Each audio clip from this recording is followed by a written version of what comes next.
Bana tajiri, kwa mara nyingine tena na kutangazia nyumba hapa. Nyumba hapa ambayo inauzwa kwa thamani ya bei poa kabisa. Nyumba ni mpya, na kuletea kwa thamani ya Tanzania shillings milioni 37. Milioni 37 unamiliki nyumba kama unavyoiona. Kama unavyoona mtaa wake uko poa kabisa.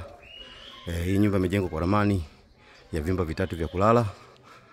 Kimoja ni master bedroom, ina sitting room, ina dining, ina jiko, ina store na public toilet.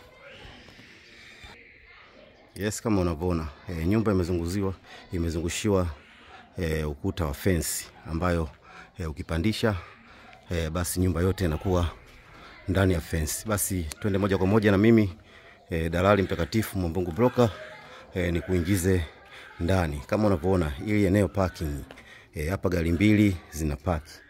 Ukiweka fence gari mbili zina park. Sasa na kuingiza ndani upate kuona mazingira yalivyo.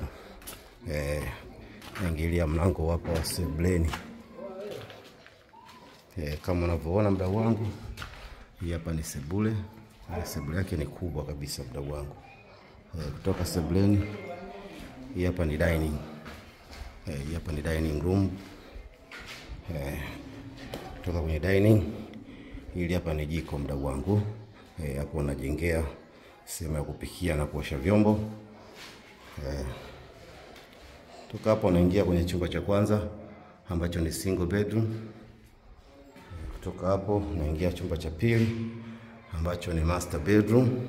Kama unavyoona chumba kikubwa na choo chake pia ni kikubwa. Kwa thamani ya shilingi milioni 37 maongezi yako site. Na chumba cha tatu ndio hiki hapa.